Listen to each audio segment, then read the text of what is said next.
무더운 날씨에 수고 많이 하셨습니다. 오늘 우리 재밌게 그래도 인체에 대해서 한번 함께 공부해보는 시간을 가져보도록 하겠습니다. 자, 모두의 질문인 것도 같고요. 그래서 제가 한번 같이 영상을 만드시는 분께 어떤 인체가 가장 인체의 어떤 부분이 궁금한지 한번 여쭤보도록 하겠습니다. 자, 인체에 대해서 구성 물질이 굉장히 다양하게 많은데 어떤 것이 가장 궁금한가요?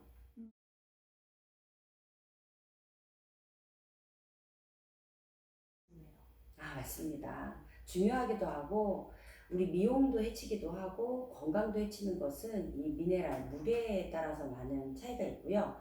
그리고 건강이 해치게 되는 그런 부분도 이 안에 있는 pH가가 물의 pH가가 이제 달라지면서 손상이 오는 경우가 굉장히 많습니다. 그래서 우리가 보면은 뼈나 근육세포나 장기세포나 근막이나 이런 모든 것들은 인체의 물에 둥둥 떠 있는 것이라고 보면 되겠죠.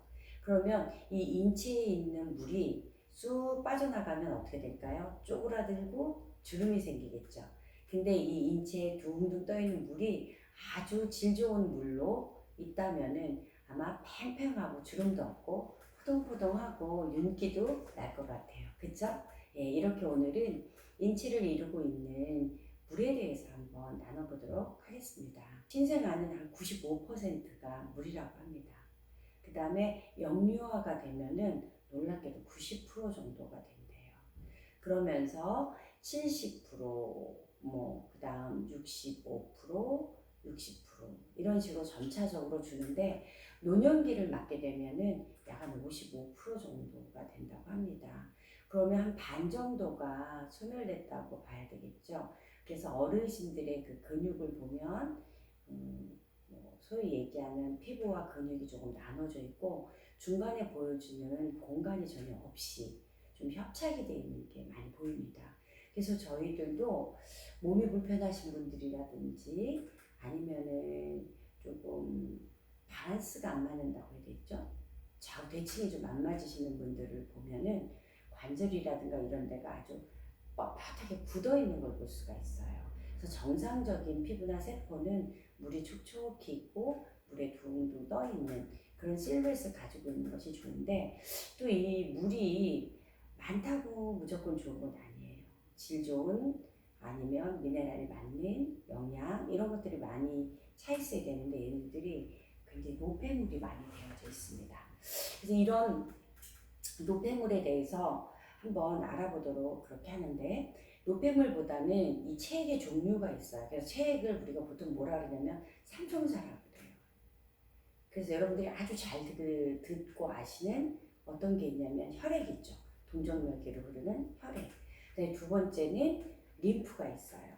세 번째는 아마 낯서실 거예요. 제3의 순환계라고 나눠져 있는 뇌와 척추뼈 사이를 오고 가고 있는 뇌척수액이라고 하는 세 종류의 물입니다. 그래서 앞으로 한 달 정도는 이 혈액과 그 다음에 림프액과 그 다음에 뇌척수액을 우리가 배워보는 시간을 가져보면 여러분께 많은 도움이 되실 것 같아요. 이 체액은 우리가 나쁘게 생각하면은 부종을 일으킬 수도 있다 이렇게 오해를 하십니다. 근데 우리 몸은 기의 움직임에 의해서 살거든요. 음의 사랑과 양의 사랑이 있는데 이 모두 다 음도 기고 양도 기거든요. 그런데 음의 기운이 높을 때 주로 좋지 못한 에너지가 많이 쌓여서 부족이 있게 되는 거죠. 그러면 이 세 가지의 것을 이제 한 가지 한 가지 알아볼 텐데 그 중에 세 가지의 공통적인 것만 오늘 여러분께 한번 말씀을 드리도록 하겠습니다.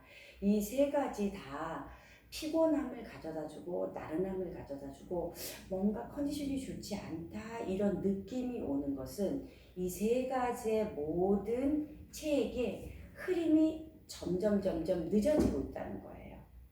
흐름이. 그래서 이럴 때는 우리가 스트레칭을 하고 그 다음에 좀 살짝 유산소 운동도 하고 이러면 몸이 컨디션이 회복이 되죠. 이런 게 이제 하나 가볍게 있을 수 있고요. 두 번째는 어떤 게 오냐면 몸에 통증이 오기 시작을 합니다. 이런 통증이 전달되기 시작할 때는 어떤 때라고 보실 수가 있냐면 이미 주변에 흐름이 좋지 못해서 정체 현상을 일으키고 있다라고 보는 거죠. 그래서 어깨가 아프다, 등이 아프다, 그 다음에 무릎이 아프다, 이런 아픔으로 올 때가 있죠. 이것이 이제 거의 막혀가는 시즌이라고 보시면 되고요. 마지막에 세 번째는 이 통증이 어떻게 전달이 되냐면은 무감각한데 통증이 전달되고, 그 다음에 마치 송곳으로 내 몸을 찌르는 것 같은 통증이 같이 연결이 되게 돼 있거든요. 이것은 막혀 있어서 기가 부딪힘의 현상이라고 볼 수가 있어요. 그래서 이 세 가지를 우리가 분리를 해봐서 통증을 나눠볼 수가 있는데요. 이 세 가지의 현상에 따라서 케어를 해드릴 수 있는 방법이 조금 달라야 되겠죠.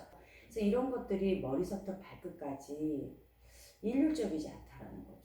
그래서 머리는 약간 나른한 정도, 뭐 얘를 허벅지는 굉장히 송곳으로 찌르는 듯한 느낌, 뭐 이렇게 복합적으로 나타나는 것을 종합적으로 케어할 수 있는 그런 방법을 우리가 연구하는 것이 가장 좋다라고 우리가 볼 수가 있습니다. 주로 어디에 많이 붓습니까? 그럼 다리에 굉장히 많이 붓거든요.